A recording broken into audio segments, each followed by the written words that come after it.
jaaliyal waxay la tahay maalinta tan weyn looma baahna inaynu mar walba isu sheegno sidii ay ku bilaabatay iyo wixii dhaliyay waxay la tahay macruuf inay tahay oo ama kalkii hore aynu sheegnay ama meelo badan lagu qoray taasuna ay ku filan tahay taariikheynteeda laakiin waxaan doonayaa inaanu ka gaaro mid haweenku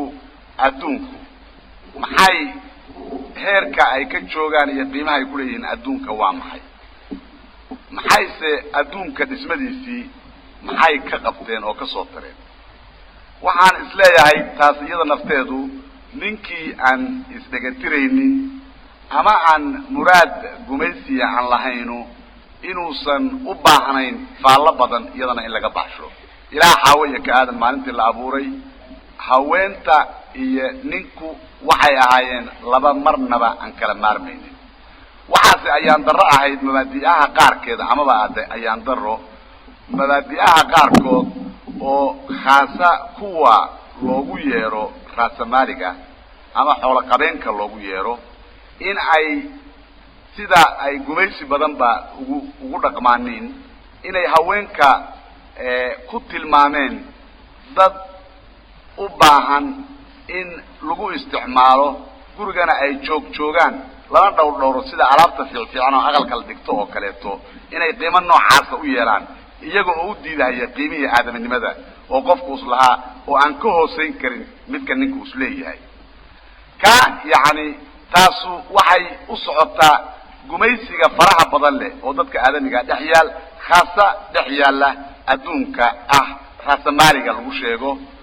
oo matalan siyaalihi uu ku fadhiyay haddaynu tirino ay aad u badan tahay maxaa kamida matalan oo haweenka garab yaala oo xaqir iyo xuquuq diid intaba ku dhaca waxa kamida inagu Soomaalida gudaheena balada idig iyo Afrikaanka ana daado kuwii iyagu inay yiraahdaan ilbaxa iyo aqoonta iyo nuka ya naga timid ku yiraahdaan oo la yiraahdo horay waxino anaga nafteena Afrika u gumaysan jiray imisaabay kala sooceen waxay yiraahdeen qof waa gob bay yiraahdeen qof waxay yiraahdeen marka darteed isaga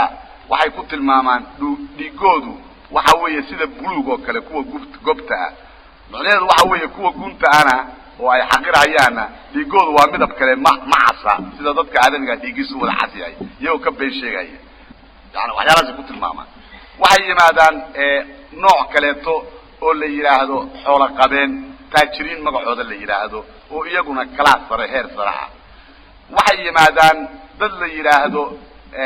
shaqaale iyagu ma yiraahdaan ay yiraahdaan heerka dhexe oo loogu yeero dhaqaatiirta ofsarada funcionariga waaweyn waxa noocaas oo dhan iyagana la yiraahdo heerka dhexe waxa la kaxeeyaba waxa la geeyaa ilaa shaqaalaha la yiraahdo qoladaas waa qoladii xamaaliyaalkii gunta ahayd ka yani waxa la mida barbarka kala hadii loo gadiyo rag iyo haweenku heerarka iyo magacyada loo kala bixiyo haweenku saan u sheegay waxa la yiraahdaa mid kastaba ha ahaatee inay tahay qof yani fiican oo laakiin ku fiican aqalka inay joogto ku fiican markii ma garanaysa raaxaysi la doonayo in loo yeerto ku fiican hadalla macaan inay tiraahdo ku fiican marka micnuhu xageebu u dhutinaya yani wuxuu u dhutinaya in marka ay jiraan dabaqado aadamigi dabaqado loo yeero mid sare mid hoose mid sare mid dhexe mid hoose iyo mid aan isaga laba soo qaadin laakiin lagu xamaasho dhigiisana la xabo shaqadiisana xoolahan loo qaato sanxadiisa xoolahan loo qaato maskaxdiisa xoolahan loo qaato aadaminimadiisu ay ku dhisaalaysan tahay inuu u adeego kuwa sare kaliya marka haweenku kaaba la xiriireen maxaa kacaanka maanta ama maanta maalinta aynu siyaaranayna maxay marka ku micnaysan tahay waxay ku micnaysan tahay markii hawliyaanti wadaaga ay dhalatay markaas bay waxay ku dhalatay mabda la yiraahdo dadka aadamigu way isku midka adoonka oo shaqaalaha loogu yeeray ama beeraleyda loogu yeeray ama laga xoog runaayo la gumaystay iyo midka kan sheegan haya xoogii iyo aqoontii iyo muxuu ahaa dhididkiisii wixii isagu iskasbay inta lagu noolaado meel dheer lagu gaaro xoolo lagu helay iyo maalba haddana la yiri waa lagu gumaysanayaa ka iyo kii gumaystay labadaba inay siman yihiin rag iyo haween inay siman yihiin dadka joojin la joojiyo oo la xaqiijiyo oo muran la'aan laga dhigo dadka aadamigu inay isku xaq yihiin horta xaalku meesha usla socdaa ka weeye waxaan jeclaan lahaa dumar haddaad tihiin dumarka Soomaaliyeed inaad fahamtaan yani mid uu iska yimid ma aha waxa wata hanti wadaaga wata raas maaligu ma wato rag iyo dumar kale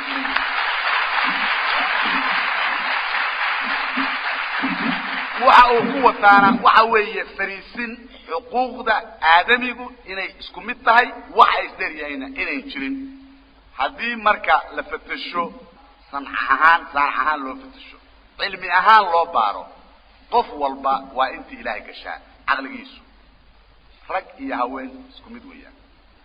waxaad helaysaa naag doqonaad helaysaa waxaad helaysaa nin doqonaad helaysaa waxaad helaysaa naag aqli badan baad helaysaa waxaad helaysaa nin aqli badan baad helaysaa waxaad helaysaa mid iska dhexdhexaada oo Allahumma la deegiska rag iyo naagaba ayaad helaysaa waxaad helaysaa mid nin adkaysin badan baad helaysaa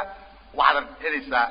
gabar adkaysin badan baad helaysaa waxaad helaysaa qof hawlkar ah oo ragaad helaysaa waxaad helaysaa qof hawlkar ah oo haweenaad helaysaa waxaad arkaysaa geesi haweenaad helaysaa waxaad helaysaa geesi ninaad helaysaa waxaad helaysaa furay haweenaad helaysaa waxaad helaysaa furay ninaad helaysaa soo noqdo annaga sidaas bay noogu muuqataa annagu bilaabi mayna hanti wadaag oo dhan bay ugu muuqatay waxay ugu muuqataa intii ogol xuquuqul insaanku inuu mid yahay usan midab kala lahayn usan ku muuqanin rag iyo haween usan ku muuqanin midab yani dadku ay leeyihiin u dhasheen usan ku muuqan dhar usqabo usan ku muuqan wax kaleeto ee uu ku muuqdo aadaminimada markii meel laga saro gidigood dhiigood uu cas yahay oo dhiig guduudan ama cas uu ka imaanayo garashada ay garanayaan xumaanta sida ay u garanayaan samaanta garashada ay waxtarka ay leeyihiin sida qof kastaaba rag iyo haweenba uu u leeyahay qof walba inuu waxna tari karo waxna dhimi karo qirida ah iyo la socdaa taa oo ku fadhida aadaminimada guudka ah iyo sinaanta iyo cadaaladda adduunka dadka hanti wadaagu ay la doonayaan ama aaminsan ay la doonayaan jaallayaal haddaan gudaheena u soo noqono imisa gumaysi baa jira haweenka kaliya lama gumaysan jirin maxaa la gumaysan jiray oo kaleeto oo dalkeena yaalay miyaan gumaysi loogu gabanaynin markii qabyaalada lagu shaqaynayay miyaan dadkeena qaarkiis la oranin waxay u dhasheen gunnimo abtirsiyo inta la daba galo gunnimo inay u dhasheen lagu cadayn karaana wax markii la fatasho waxaan jirin miyay noqonin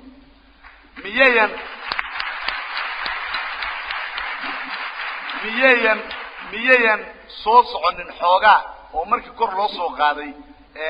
dadkii cadadkoodu xoogaa yar yahay miyaan la ogolaysin inay iyaguna gun yihiin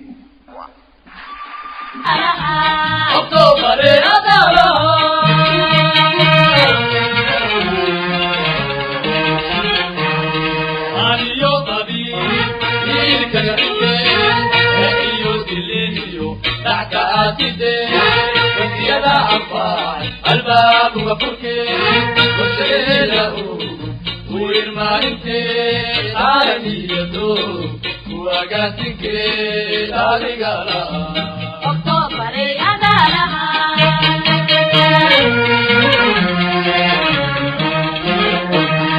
عليو قبيل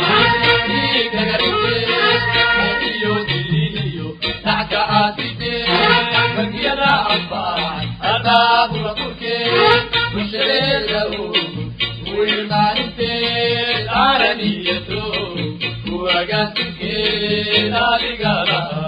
اكتوبر ادالها